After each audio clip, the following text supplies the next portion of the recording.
یہاں ہمارے سامنے ایک ریاضی لکھی ہوئی ہے، اور اس ریاضی میں ہم دیکھ سکتے ہیں کہ یہ 5 اس کے ساتھ انگریزی کا حرف ٹی ہے، اور ان میں جمع ہو رہا ہے 3۔ تو یہ ریاضی جو ہے اس میں یہ ٹی کیا ہے؟ یہ جو انگریزی کا حرف ہمیں ٹی دیا ہوا ہے، اس کا کیا کام ہے؟ بھئی یہ دراصل کہلائی جاتی ہے متغیر مقدار، اور انگریزی میں اسے ویریبل کہا جاتا ہے۔ یہ تب استعمال ہوتا ہے جب ہمارے پاس کوئی ایک انجان مقدار کی بات ہو رہی ہو، یا کوئی ایسی مقدار جو بدلنے کی صلاحیت رکھتی ہے، تو اس میں ہم اس کو استعمال کرتے ہیں۔ یہ عموماً کسی حرف سے اس کی نمائندگی ہو رہی ہوتی ہے۔ تو یہ تو ہم نے اس کا ایک سمجھے ایک طریقے سے انٹروڈکشن کر دیا، ایک اس کا ہم نے تعارف کرا دیا۔ اب ہم دیکھتے ہیں کہ یہ کیسے اس کا کام ہوتا ہے حساب میں۔ تو سب سے پہلے ہم دیکھتے ہیں کہ اگر اس ٹی کی مقدار 1 ہوتی تو کیا ہوتا؟ کوئی مسئلہ نہیں ہے، ہم اس ٹی کی جگہ پھر 1 لکھ دیتے، یعنی کہ یہ 5، اس میں ٹی کی جگہ 1 آ گیا، اور پھر اس میں یہ 3 جمع ہو رہا ہے۔ اب 5 اور 1 آپس میں ضرب ہو جائیں تو کیا جواب آتا ہے بھئی؟ جواب آ جاتا ہے 5، اور پھر اس 5 میں ہم 3 جمع کر رہے ہیں، تو اب 5 اور 3 آپس میں جمع ہو کے کتنے ہو جائیں گے؟ 5 اور 3 آپس میں جمع ہو کے ہو جائیں گے 8۔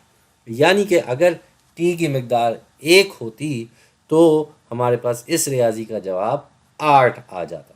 ٹھیک اسی طرح اگر ہمارے پاس اس ٹی کی مقدار 8 ہوتی تو کیا ہوتا؟ کوئی مسئلہ نہیں، اب ہم اس ٹی کی جگہ 5 کے ساتھ 8 لکھ دیتے۔ اب یہاں 8 آ گیا، تو یہ 8 اور 5 آپس میں ضرب ہوں گے، اور 5 اور 8 آپس میں ضرب ہو کے بنتے ہیں 40۔ تو اب یہاں 40 آ جائے گا، اور اس 40 میں ہم کیا جمع کر رہے ہیں؟ اس میں وہی 3 جمع ہو رہا ہے جو کہ اس ریاضی میں لکھا ہوا تھا۔ تو 40 اور 3 آپس میں جمع ہو کے ہمیں دے دیں گے جواب 43۔ 43 یہ ہو گیا دوسرا۔ ایک اور مثال دیکھ ہی لیتے ہیں، جب ہم یہ بات سمجھ ہی رہے ہیں تو کیوں نہ ایک اور مثال دیکھ لیں۔ اب ہمارے پاس ٹی کی مقدار آ گئی 10، یعنی کہ یہاں اب اس ٹی کی جگہ ہم 10 لکھ دیں گے، تو 5 جو ہے وہ ضرب ہو رہا ہے 10 سے، جو ٹی تھا اس کی جگہ ہم نے 10 لکھ دیا، اور اس کے ساتھ اب ہم 3 جمع کر رہے ہیں۔ ٹھیک ہے، تو پہلے کی طرح بھی 3 تھا، ابھی بھی 3 ہے، لیکن یہاں صرف ٹی کی مقدار جو ہے وہ بدل ہوئی ہے۔ تو 5 اور 10 آپس میں ضرب ہو کے بن جائیں گے 50، اور 50 میں ہمیں وہی پہلے کی طرح 3 جمع کرنا ہے۔ اب آپ غور سے دیکھیں تو ہر طرف ہر مثال میں ہم نے 3 ہی جمع کیا، کچھ اور نہیں بدلا، بدلی تو صرف ٹی کی مقدار، اور ٹی کی مقدار بدلنے سے ہمارا جواب بھی بدلتا گیا۔ اس بار ہمارا جواب آ رہا ہے 53۔ 50 اور 3 آپس میں جمع ہوں گے تو جواب آ جائے گا 53۔ تو آپ سمجھ سکتے ہیں یہاں ہم نے کیا کیا۔ یہ ہمارے پاس ریاضی تھی، 5 کے ساتھ یہ حرف تھا ٹی، اور یہ ساتھ میں لکھا ہوا تھا، ان کے درمیان کوئی اور نشان نہیں تھا، اس کا مطلب تھا کہ یہ آپس میں ضرب ہو رہے ہیں۔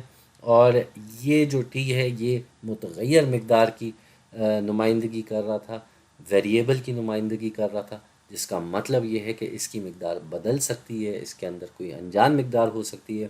اور پھر ہم نے یہ 3 مثالیں بھی دیکھ لیں۔ ان تینوں مثالوں کے ذریعے ہم نے دیکھا کہ ہمارے پاس ہر بار ایک الگ جواب آ رہا تھا، کیونکہ ٹی کی مقدار بدل رہی تھی۔ تو اس طریقے سے ہم ویریبل یعنی کہ متغیر مقدار کو استعمال میں لاتے ہیں، اور کئی ریاضی اس کی مدد سے حل ہوتی ہیں۔